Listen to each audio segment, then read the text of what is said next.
బాధగా వాక్ చేసుకుంటా హాస్పిటల్ దగ్గర. ఓకేనా కృష్ణ?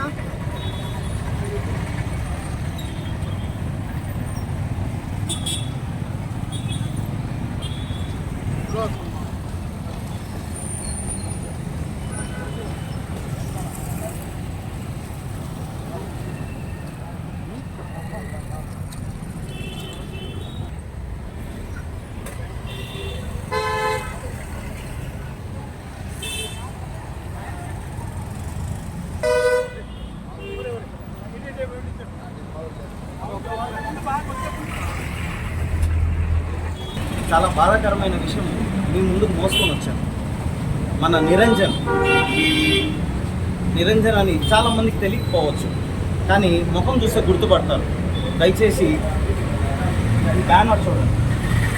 మన నిరంజన్ ఇతను అంగవైకల్యంతో బాధపడుతూ ఒక విచిత్రమైన రోగంతో తను బాధపడి ఇంక కొద్ది రోజులు మాత్రమే తనకి ప్రాణాలు నిలబడతాయని చెప్పి డాక్టర్ గారు తెలిసిన తర్వాత మన అధినేత శ్రీ కొణిదెల పవన్ కళ్యాణ్ గారు ముందు వెనక చూడకుండా దైవం మనుష్య రూపేణ అన్న ఒక నానుడిని నిజం చేస్తూ ఉన్న పలంగా ఏమాత్రం ఆలోచించకుండా ఎవరు ఏమనుకున్నా పర్లేదని ఆ అబ్బాయి ఇంటికి వెళ్ళి తనకి ఏం కావాలో అనుకొని అవి తీసి రావడం జరిగింది.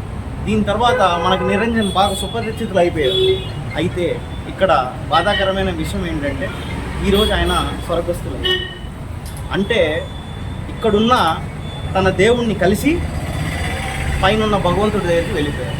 పర్లేదు, భగవంతుడి దగ్గరికి వెళ్ళి నేను ఆల్రెడీ దేవుణ్ణి చూసేసాను, నేరేడు పళ్ళు లాంటి కళ్ళు వేసుకున్నాను, నా పవన్ కళ్యాణ్ గారిని చూసేసాను అని చెప్పి గర్వంగా చెప్పుకుంటాడు. అక్కడ వెళ్ళి పవన్ కళ్యాణ్ గారి కోసము ఆయన చేయాల్సింది కూడా చేస్తాడు. దానివల్ల పవన్ కళ్యాణ్ గారు 100 బతకాలని చెప్పి ఆ పిల్లోడు కోరుకుంటాడు. దీనివల్ల కొన్ని లక్షల మంది జీవితాలు కూడా బాగుపడతాయని ఈ సందర్భంగా నేను తెలియజేస్తున్నాను.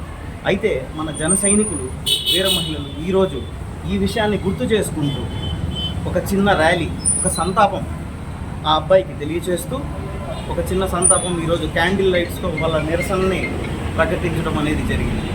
ఈ విషయాన్ని మీ ముందుకు తెస్తున్నందుకు చింతిస్తున్నా. ఇంకో విషయం ఈరోజు చెప్పాల్సిన